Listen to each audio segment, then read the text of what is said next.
मार्गेरिताको यात्रा। अक्टोबर 23 को बाढीपछि सिक्किमलाई सिलिगुडीसित जोड्ने NH10 को हालत त्यति राम्रो छैन। तैपनि राम्रो गाडी पाएकोले सिलिगुडी टाइममै पुगियो। बाइपासदेखि NJP रेलवे स्टेसन जाने अटोहरू कुनै 450 भन्दै थिए त कुनै 250, तर एउटा अटोमा सेयरिङ गरेर 100 रुपियाँमै रेलवे स्टेसनसम्म जान सकियो। वास्तवमा ती अटोवालाहरूले ठग्न खोजेका त होइनन्। 5 जना लिएर जाँदा तिनीहरूले 100 रुपियाँको हिसाबले 450 होइन 500 नै कमाउँछन्। तर तपाईँ पहिलो पटक NJP जाँदै हुनुहुन्छ भने अटो भाडा साँच्चै 450 नै हो कि भनेर सोच्न सक्नुहुन्छ। मलाई त सिक्किमबाट सँगै आउने सहयात्रीले पहिल्यै बाइपासदेखि NJP को भाडा 100 मात्र हो भनेकोले सजिलो भयो। सिक्किम आएपछि यो मेरो दोस्रो ट्रेनको यात्रा थियो। पहिलो पटक 7 साल अघि गएकोले सबै कुरा नौलो भइसकेको थियो। ट्रेन झन्डै 1.5 घण्टा लेट भएकोले यात्राको लागि रेलवे स्टेसन बाहिरको दोकानमा रोटी पकाउन लगाएर लैजाने मौका पनि पाइयो। घरबाट अन्डा पकाएर ल्याएको थिएँ। 2 छाकको खाना र एक पटकको लागि नास्ता खाना पुग्ने रोटी लिएर रेलवे स्टेसनतिर लागेँ। म जस्तै ट्रेन पर्खिरहेका थुप्रै मानिसहरू कोही नेपाली बोल्दै थिए त कोही बङ्गाली र आसामी। स्टेसनमा नेपाली भाषा बोल्ने मानिसहरूको पनि बाक्लै ओहोर दोहोर थियो। केही सालदेखि भड्किएको हिंसाको आगोले अनुहार ओइलाएका मणिपुरको सेनापतिका मानिसहरू र आगोको रापले तातिएका काङ्लातुम्बीका मानिसहरूसित पनि नेपाली भाषामा बोल्ने मौका पाइयो। हजुर हुन्छ। मणिपुरको सेनापति है हजुरको? हजुर। मणिपुरको नेपाली आसामको जस्तो धेरै मिस्कट अनि सिक्किमको जस्तो भिन्दै लाग्ने खालको पनि थिएन। त्यहाँका नेपालीहरू लगभग नेपालमै बस्ने नेपालीहरूको जस्तै नेपाली बोल्दै थिए।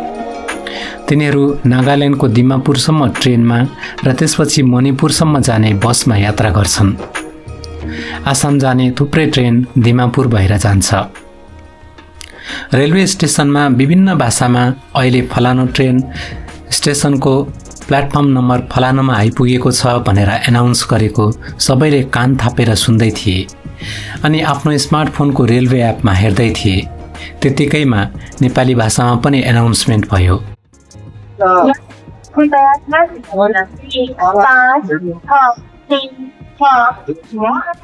पश्चिम बङ्गाल भारतमै सबैभन्दा धेरै नेपाली भाषाका मानिसहरू बस्ने राज्य हो अनि दार्जिलिङ, सिलिगुडी, कालिम्पोङ, जयगाउँ जस्ता नेपाली भाषाका मानिसहरूको बाक्लो बस्ती भएको इलाकाहरूको नजिक भएकोले होला यस रेलवे स्टेसनमा नेपालीमा पनि एनाउन्समेन्ट भएको।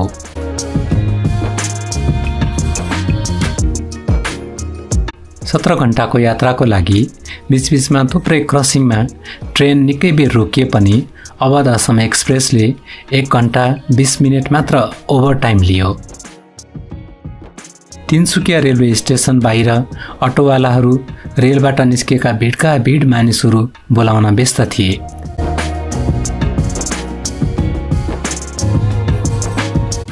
मलाई लिन आउने साथीले झन्डै 50 किलोमिटर टाढा पर्ने डुमडुमा सर्कलको फिलोबारी पुर्याउनु हुँदा घामले हात हल्लाउँदै बाई बाई भन्यो। फिलोबारी भनेको आसामी भाषा अनि आसामी नेपालीमा फुलबारी रहेछ। यसपटकको आसाम यात्राको लागि मेरो बस्ने ठाउँ यही रमाइलो फिलोबारी थियो। तर यस ठाउँको नाम अहिले राखेको भए चियाबारी हुने थियो होला, किनकि त्यहाँ मैले कतै फुलबारी देखिनँ। तर आँखाले भ्याएसम्म जताततै केवल चियाबारी मात्र थियो। मलाई लिएर जाने साथीले यहाँका मानिसहरूको आफ्नै चियाबारी छ अनि मलाई बाँच्दिने साथीको पनि आफ्नै चियाबारी छ भन्नुभयो।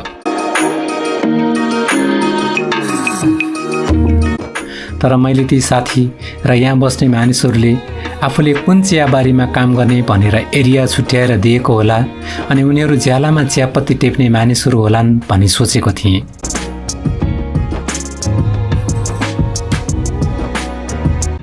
तर राम्ररी बुझ्दा त ती मानिसहरू वास्तवमा चियाबारीका मालिकहरू नै रहेछन् भनेर थाहा भयो। आसाममा 100औं बिघा चियाबारी भएका नेपाली भाषाका मानिसहरू पनि रहेछन् मलाई बास दिने साथीको पनि केही बिघा चियाबारी रहेछ।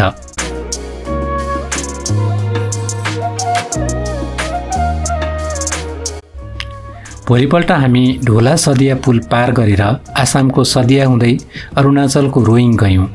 त्यहाँ जाँदा एउटा बिल्कुलै नयाँ जानकारी पाइयो। अरुणाचल प्रदेशमा बस्ने नेपाली भाषाका मानिसहरूको आफ्नै जग्गा जमिन छ भनेर सुनेकोले त्यस्तै होला जस्तो लाग्थ्यो, तर त्यसो होइन रहेछ। त्यहाँ नेपाली भाषाका मानिसहरूले काम गर्न, जागिर खान, व्यापार गर्न र जग्गा भाडामा लिएर खेती किसानी गर्न पाउँदा रहेछन्। तर कुनै पनि नेपाली भाषाका मानिसहरूले त्यहाँ आफ्नै जमिन किन्न र आफ्नै जमिनमा घर बनाउन नपाउने रहेछन्। पुस्तौँदेखि त्यहाँ बसोबास गर्दै आएका नेपाली भाषाका मानिसहरूको आफ्नै जग्गा जमिन र खेतीपाती त रहेछ, तर त्यो सबै लिजमा लिएको जमिनमा। अरुणाचलका थुप्रै नेपाली भाषाका मानिसहरूले आसामको सदिया वा अरू ठाउँ र कतिले त नेपालमा पनि जमिन किनेका रहेछन्। अरुणाचल र आसाममा जमिनलाई माटो भन्दो रहेछ। रोइङ बजार रमाइलो थियो। जनवरी महिना भए पनि घामले चरक्कै पोल्दो रहेछ। ज्याकेट र सबै बाक्लो लुगा फुकालेर सर्ट प्यान्टकै भरमा बजार घुमियो। बङ्गाली, बिहारी र आदि भाषाका सबै मानिसहरू नेपाली भाषाका मानिसहरूसित नेपालीमै कुरा गर्दै थिए। सादा खाना आसामभन्दा 10 रुपियाँ मात्र महँगो थियो। आसाममा 70 रुपियाँमै आसामी ट्रेडिसनल सादा खाना पाइन्छ। रोटी सब्जी खाँदा रोइङमा 50 रुपियाँ लाग्दो रहेछ। रोइङदेखि अनिनी जाने गाडीको बुकिङ काउन्टर पनि मेन रोडमै थियो। पछि फिलोबारीमा अनिनी बस्ने नेपाली भाषाको एउटा परिवारसित भेट भयो। रोइङ आउनुभएको छ भने फर्कने बसको जानकारी कृपया बसवालालाई नभई काउन्टरमै बुझ्नुहोला। त्यहाँ हरेक बसवालाले आफ्नै गाडीलाई अन्तिम बस भन्दा रहेछन्।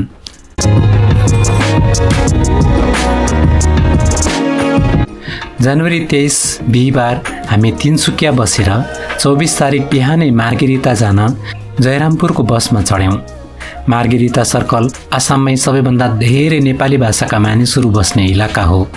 यहाँ झन्डै 50,000 नेपाली भाषाका मानिसहरू बस्छन्। मार्गेरिता सर्कलको नेपाली भाषाका मानिसहरू बस्ने विभिन्न इलाकामध्ये एक जागुन रहेछ। आसाममा जागुनलाई दोस्रो नेपाल पनि भनिँदो रहेछ।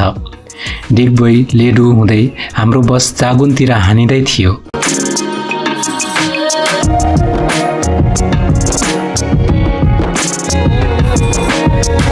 लेडुको कोइला भारतमै सबैभन्दा राम्रो कोइला मानिन्छ। यहाँको कोइला खानीमा थुप्रैले रोजगारी पाएका छन्। नेपाली भाषाका मानिसहरूको बाक्लो आबादी भएका मार्गेरिता सर्कलका इलाकाहरूमध्ये लेडु पनि एक हो। लेडु भारतीय रेलवेको पूर्वीय सिमानाको अन्तिम रेलवे स्टेसन हो।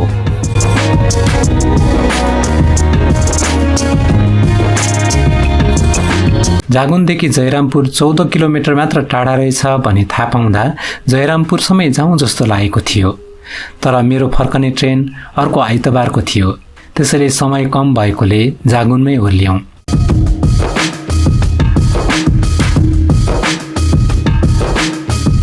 आसामी नेपालीमा बसबाट ओर्लनुलाई नाम्नु भनिन्छ। यो शब्द आसामी भाषाबाट आएको हो। बङ्गालीमा पनि ओर्लनुलाई यस्तै शब्द चलाइने भए पनि पश्चिम बङ्गालका नेपालीहरू नाम्नु भन्दैनन्। जागुन बजारका धेरैजसो दोकानेहरू नेपाली थिए। तिनीहरूमध्ये थुप्रैको फेस आसामी जस्तो देखिन्थ्यो। बोल्दा मात्र तिनीहरू नेपाली भाषाका मानिसहरू हुन् भनेर चिनिन्थ्यो। तिनसुकियाका दयालु साथीहरूले प्याक गरेर पठाएको नास्ता हामीले जागुनको एउटा मिठाई दोकानमा पसेर आसामी चियासितै खायौँ। नेपाल, सिक्किम र भारतको धेरैजसो ठाउँमा नेपाली भाषाका मानिसहरूले मिठाई दोकान राख्दैनन्, तर जागुनको यो मिठाई दोकाने नेपाली भाषाका मानिस नै थिए।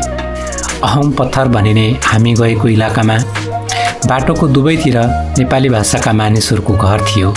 कुनै कुनै घरमा नेपाली गीत बजिरहेको थियो। एकजना दिदीले हामीलाई मिठो आसामी चियासित पिठा दिनुभयो। आसाममा रोटीलाई पिठा भन्दो रहेछ। अनि विभिन्न स्वाद र डिजाइनमा बनाएका पिठाहरू साह्रै स्वादिलो हुँदो रहेछन्। 8 साल अघि आसाम आउँदा गुवाहाटीको नेपाली भाषा बोल्ने एउटी दिदीले कसैले पठाउनु भएको पिठा रोटीभित्र गुँदपाक हालेर बेरे जस्तो देखिन्थ्यो। यसपालि हामीले खाएको पिठाभित्र चाहिँ तिल हालेको रहेछ। रमाइलो चियाबारी पार गरेर केही बेरमा हामी गुरुङ बस्ती पुग्यौँ। तर त्यहाँको एउटी दिदी यहाँका धेरैजसो गुरुङ माटो बेचेर विभिन्न ठाउँमा लाखापाखा भए भन्दै हुनुहुन्थ्यो। उहाँको घरमा खाएको आसामेली चियाको स्वाद मैले सानोमा पाउरोटी चोपेर खाएको चियाको जस्तै लाग्यो। उहाँले आसामेली नेपालीमा अक्षरलाई आखर भन्छ भन्नुभयो। म सानो हुँदा यो शब्द बुबा र अरू मानिसले बोल्थे, तर अहिले वर्षौँपछि सुनेको थिएँ। आसामेली नेपाली भाषाका मानिसहरू चिन्जान भन्नको लागि चिनाकी भन्दा रहेछन्, अनि फर्कने वा घुम्नेलाई घुर्ने भन्दा रहेछन्। नेपालको कतिपय ठाउँमा पनि मानिसहरूले फर्कनेलाई घुर्ने भनेको सुन्न सकिन्छ। भन्छ नि मान्छेले थाहा हुँदैन जमिन भनेको के हो, माटो भन्छु नि, आफ्नै माटो बारी, आफ्नो माटो बारी खेती गृहस्थी गरेर। अरुणाचलको नेपालीहरूले नै माटो नै भन्नुहुँदो रहेछ, माटो किन्ने भन्नुहुँदो रहेछ। हजुर हजुर। हामी गएको अर्को घर मसँगै जाने साथीको दिदीको थियो।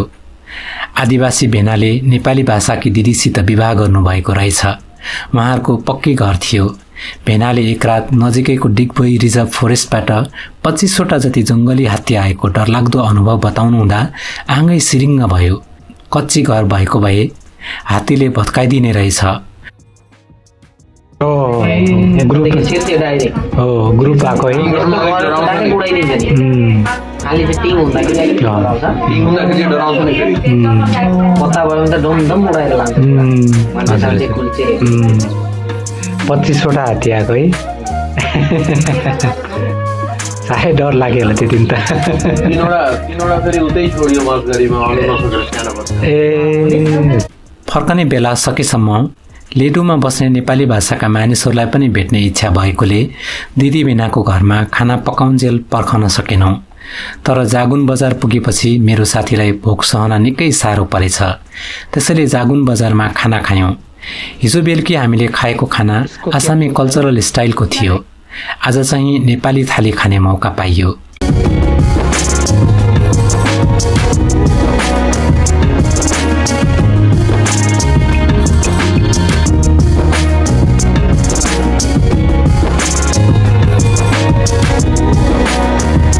फिलोबारी जाने गाडी भेटिहालिन्छ कि भन्ने आशमा अब कतै नरोकी घर फर्कने विचार गऱ्यौँ।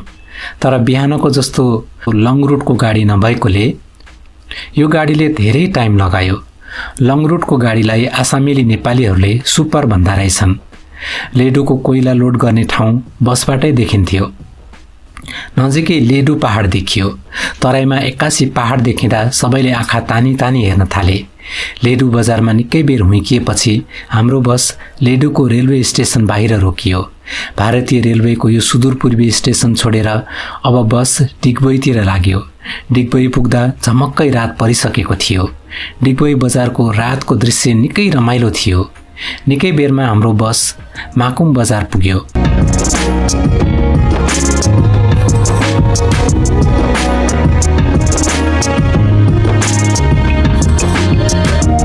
फिलोबारी जाने बस नभेटेकोले हतार हतार डुमडुमा जाने बसमा चढ्यौँ।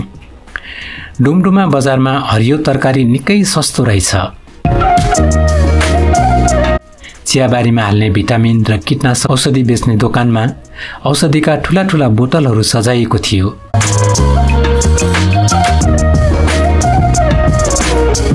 फिलोबारी जाने कुनै गाडी नभेटेकोले हामीलाई सामान बोक्ने एउटा गाडीमा पठाउन भोजपुरी मातृभाषा भएका ती दोकानेले निकै पटक फोन गरे। सिक्किम र आसाममा बस्ने भोजपुरी भाषा बोल्ने बिहारी मूलका मानिसहरूले मद्दत गरेको यो पहिलो अवसर त पक्कै होइन। भाषा र चलन फरक हुँदैमा हामीले एकअर्कालाई माया गर्नै नमिल्ने त कहाँ हो र। आपसमा माया र सहयोग गरेर बसेका हिमाली, पहाडी र तराईका विभिन्न भाषाका मानिसहरू सिक्किम र आसाम जस्तै पूर्वोत्तर भारतका राज्यहरूमा मात्र होइन, भारतका विभिन्न इलाकाहरूमा पनि देख्दा मनै छुन्छ। फर्कने दिन तिनसुकियाको एकजना साथीको घरमा थुप्रै साथीहरू भेला भएर चिया खाजा खायौँ। हिन्दी, आसामी, नेपाली, आदिवासी र अरू भाषाका ती साथीहरूसित बसेर आसामेली चिया, पिठा, सुन्तला र पिज्जाको मजा लियो। त्योभन्दा पनि मन छुने कुरा चाहिँ विभिन्न भाषाका मानिसहरू बीचको आपसी प्रेम थियो।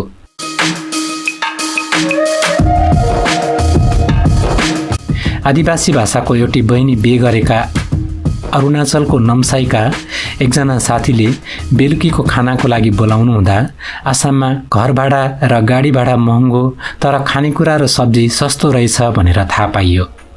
काठको काम गर्ने र मजदुरी गर्ने यहाँका मानिसहरूको ज्याला लगभग चिया बगानमा काम गर्ने मानिसको एक दिनको तलब जति मात्र रहेछ। त्यसैले यहाँ चोरी चकारी धेरै हुँदो रहेछ। आसाममा धेरै मानिसले हाँस पालेको देखियो। हाँसको अन्डा 10-12 रुपियाँमै पाइन्छ भनेर सुन्दा त म छक्कै परेँ। सिक्किममा एउटा हाँसको अन्डाको 40 रुपियाँ तिर्नुपर्ने भएकोले खानै सकिँदैन। रेलवे स्टेसनको छेउैमा घर भएका एक साथीले ट्रेनमा खानको लागि रोटी र अन्डा तयार पारेर ट्रेनसम्मै छोड्न आउनुभयो। उहाँ वाटर फिल्टरको काम गर्न बेला बेलामा अरुणाचलको नम्साई र अरू सहरहरूमा गइरहनु पर्ने रहेछ। तिनसुकियाबाट डुमडुमा भएर अरुणाचल प्रदेशको रोइङ, नम्साई, तेजु जस्ता इलाकाहरूमा अनि मार्गेरिता भएर जयरामपुर, मियाओ, विजयनगर जस्ता नेपाली भाषाका मानिसहरूको बाक्लो आबादी भएका इलाकाहरू जान सकिँदो रहेछ। तिनसुकिया रेलवे स्टेसन राति बत्तीहरूको उज्यालोमा जगमगाइरहेको थियो। रेलवे स्टेसनको भित्तामा काजीरंगा वन्यजन्तु आरक्षीका विभिन्न जनावरहरूको चित्र कुँदिएको थियो। विवेक एक्सप्रेस अवध आसामभन्दा राम्रो लाग्यो। निकै सफा, खिड्की पनि राम्रो अनि चार्जिङ पोइन्टहरू पनि निकै राम्रा थिए। यसले झन्डै राइट टाइममै एनजेपी पुर्यायो। ट्रेनमा सदियाबाट आएका थुप्रै नेपाली भाषाका मानिसहरू थिए।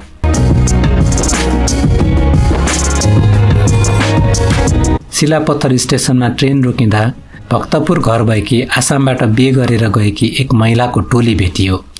मणिपुरको सेनापति घर भएका नेपाली भाषाका अर्को एक भाइ सानो छोरा र पत्नीसितै दिमापुरबाट चढे।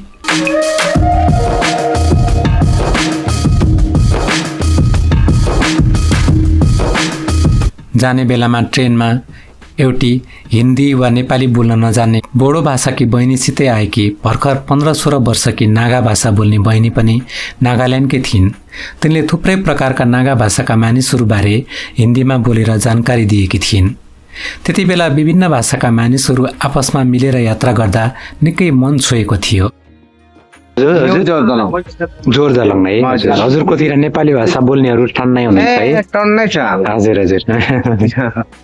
तर फर्कँदा मणिपुरको यो भाइको कुरा सुन्दा त्यहाँ फैलिएको घृणाको आगोले पोलेका मानिसहरूको पीडा देखेर धेरै दुःख लाग्यो। यही थियो विभिन्न भाषा बोल्ने मानिसहरूको विचार, भावना र चलनको आदर गर्दै व्यवहार गर्न मद्दत गर्ने उद्देश्यले सुरु गरेको मेरो छोटो यात्राको समापन। मार्गेरिता, टिकभोई र सदियाबारे मैले पनि विकिपिडियामा पाइने थुप्रै जानकारी पढेको थिएँ। तर यसरी यात्रा गर्दा र मानिसहरूले गरेको माया र सहयोग अनि उनीहरूले भोगेको पीडा देख्दा महसुस गरेको भावना चाहिँ अनुभव गर्न पाएको थिइनँ। मेरो यात्रामा सहयोग गर्नुहुने सबै साथीहरू अनि यी बहुमूल्य जानकारी दिनुहुने आसाम, अरुणाचल र मणिपुरका विभिन्न भाषाका सहयात्री र बहुमूल्य महानुभावहरूप्रति म आभारी छु।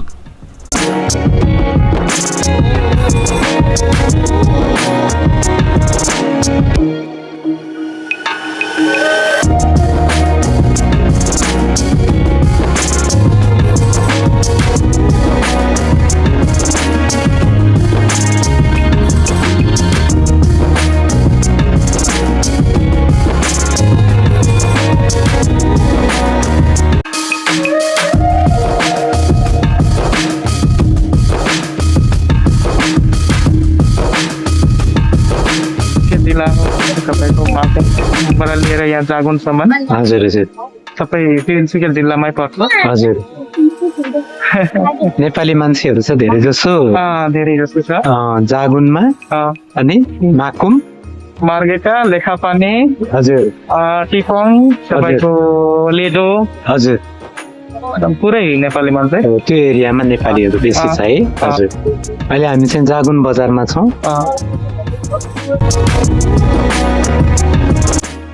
I saw Patkai in here. This is a name taken from Patkai Hills.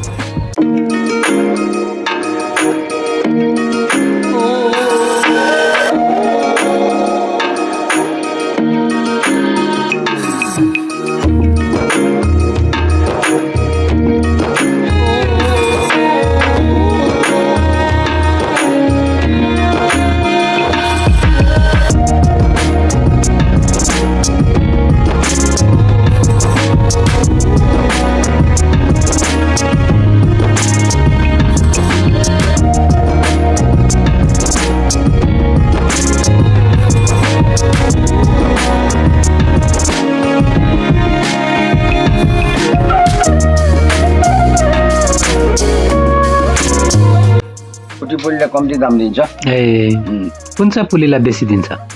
22 को पुली। 22 को पुली। 22 को पुलीलाई 25 20 22 दिन्छ बिगाको। हजुर हजुर। एक बिगा। हजुर। सुटनी भन्छ। सुटनी है। अनि आसामिजहरूले कान्दा। कान्दा। हजुर हजुर। कान्दा। खासमा चाहिँ सक्खरकन्दा। तर एउटै हो फल, जे खाए पनि एउटै हो। सिजन चाहिँ कहिलेदेखि कहिले अनि अफ सिजन कहिलेदेखि कहिले चियाबारीको? अफ सिजन हाम्रो अफ सिजन त भइरहन्छ, सिजनै भइरहन्छ। अहिले अफ सिजन छ। अहिले त्यही त कुन महिना चाहिँ सिजन? होइन भाइ, सानो भाइ, अहिले अफ सिजन छ हाम्रो। अनि गल्प छ नि। कुन महिना सिजन, कुन महिना अफ सिजन? सिजन त अब आइगयो असार साउन भयो होइन? एकदम पुरा। अब साउन अब खै फागुनदेखि तुल्छ कि कता? फागुनदेखि धरौँ। फागुन चैत वैशाख जेठ असार साउन भदौ असोज कार्तिकसम्म तुलिन्छ पत्ता। अब किसान मान्छे हो त, पैसा त हामीसँग त बहुत छ किसानमा चाहिँ। उसको त दबाई पानी गरेर हुन्छ होला होइन नि? कसको धेर हुन्छ? हजुरहरूको रुखको पत्तामा पैसा हुन्छ है? होइन? बाख्रालाई चाहिँ स्याम्पूले नुहाइदिनु भएको जस्तो छ। हजुर, क्लिक्क परेको छ नि, स्याम्पूले नुहाएको क्लिक्क पर्छ नि, त्यसै छ।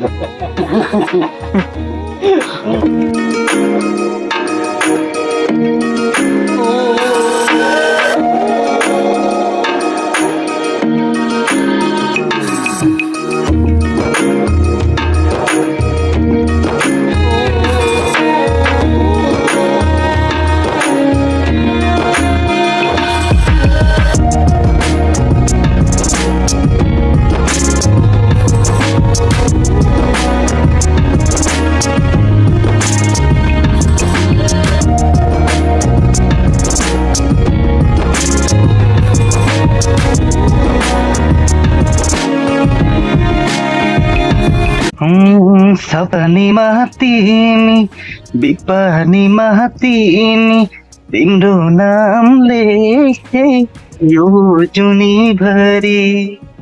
हे हे हे हो সপোনত কাৰেঙত জান তুমি মোৰ জোনাকী, সপোনে দি থাকে তুমি মোৰে লগৰী, তোমাৰে চাৱনি মিচিকি হাঁহিতি পগলা কিয় কৰিলে, জানৈ পগলা কিয় কৰিলে। Thank you. धेरै धेरै धन्यवाद। নতুন এটা গান লিখি আছো। তোৰে মাত শুনি গৈছিলো নদীৰে ঘাটলৈ, একা কাপোৰ ধুই আছিলি আচল খনি গুজিলৈ। হাই হাই ঐ কি মৰম লাগি যায়, কোমলীয়া দেহা দেখি ৰ'ব পৰা নাই ঐ। Thank you.